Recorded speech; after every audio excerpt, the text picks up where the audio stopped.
ಅಂಕಲಿ ರಸ್ತೆಯ ಶೇಖ್ ಬಡೆ ಚಾಳ್ ಹಾಗೂ ಅಪ್ಪಣ್ಣ ಗೌಡರ್ ಓಣಿಯಲ್ಲಿ ದೊಡ್ಡ ಚರಂಡಿಯ ನೀರು ರಸ್ತೆ ಮೇಲೆ ಹರಿತಾ ಇರುವುದು ಒಂದು ಕಡೆಯಾದರೆ, ಕನಿಷ್ಠ ರಸ್ತೆ ಮೇಲೆ ಹರಿಯುವ ನೀರನ್ನ ಬೇರೆ ಕಡೆ ಹೋಗಲು ವ್ಯವಸ್ಥೆ ಮಾಡದಷ್ಟು ಸಂಕೇಶ್ವರ ಪುರಸಭೆಯ ಆಡಳಿತ ಜಿಡ್ಡುಗಟ್ಟಿದೆ. ರಸ್ತೆಯಲ್ಲಿ ಚರಂಡಿ ನೀರು ತುಂಬಿ ರಸ್ತೆ ಮೇಲೆ ಸದಾ ಹರಿತಾ ಇದೆ. ಚರಂಡಿ ತುಂಬಿದ ನೀರು ಸುಲಭವಾಗಿ ಹೋಗುವಂತೆ ಯಾವುದೇ ವ್ಯವಸ್ಥೆ ಮಾಡಿಲ್ಲ. ಆದ ಕಾರಣ ಚರಂಡಿ ನೀರಿನ ಮೇಲೆಯೇ ಅಂಗನವಾಡಿ ಮಕ್ಕಳು ತೆರಳುತ್ತಿದ್ದಾರೆ.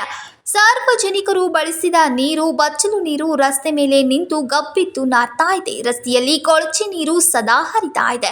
ಇದರಿಂದ ಸೊಳ್ಳೆಗಳ ಕಾಟ ಹೆಚ್ಚಾಗಿದ್ದು ಸಾಂಕ್ರಾಮಿಕ ರೋಗಗಳು ಹರಡುವ ಪರಿಸ್ಥಿತಿ ನಿರ್ಮಾಣವಾಗಿದೆ.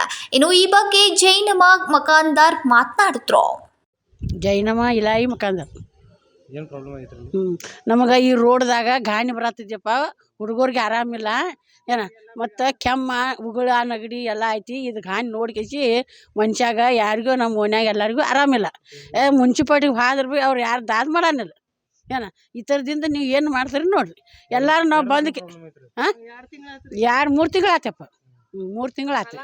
ಗಾಣಿ ಶಾಲ್ಯಾಗ ಭೀ ಹಂಗೆ ಐತೆಪ್ಪ, ಅಂಗನವಾಡಿ ಶಾಲೆಗೆ ಭೀ ಹುಡುಗರು ಯಾರು ಬರಾನಿಲ್ಲ. ಹಂಗಾರೆ ಹೆಂಗೆ ಮಾಡೋದು ಹೇಳಪ್ಪ ನೀವು ನೋಡೋಣ. ಹಾಂ, ಕಸಾರಿಗೆ ಬಂದ್ರೆ ದವಾಖಾನಿಗೆ ಯಾರು ಹಾಕವ್ರ? ಬಡವ್ರ ಮಂದಿ ಏನು ಮಾಡವ್ರು ಹೇಳ? ಹಾಂ, ಗಟಾರ ಇಲ್ಲಪ್ಪ, ಇದಕ್ಕೆ ಗಟಾರ ಇಲ್ಲ. ಇಲ್ಲ, ಯಾರು ಬಂದು ನೋಡೇ ಇಲ್ಲ ಯಾರು ಬಂದು ಕಸಿ. ಹಂಗಾರೆ ಹಿಂಗೆ ಮಾಡ್ರೆ ನಾವು ಬಡ್ರ ಮಂದಿ ಏನು ಮಾಡೋದ? ದವಾಖಾನೆ ಹಾಕೋದು, ಹೊಟ್ಟೆ ತಿನ್ನೋದು. ಹಾಂ, ಹೆಂಗೆ ಮಾಡೋದು ಹೇಳ ನೀನು ನೋಡೋಣ. ಲೌಕರ್ ಒಂದಿಟ್ಟು ಮಾಡಿ ಕೊಟ್ರೆ ನಮ್ಮ ಹುಡುಗರಿಗೆ ಆರಾಮ ಆಗ್ತೈತೆ. ಹಿಂಗೆ ಮಾಡ್ರಿ ಅಂದ್ರೆ ಮತ್ತು ನಾವು ಮುನ್ಸಿಪಾಲ್ಟಿಗೆ ನಾವು ಮತ್ತೆ ಬರೋರ ಅಂತ ಹೇಳಿ.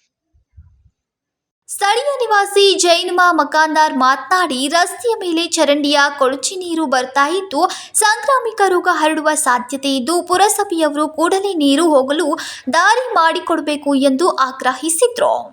ಸಚಿನ್ ಕಾಂಬ್ಳೆ, KMM ಕನ್ನಡ, ಸಂಕೇಶ್ವರ್.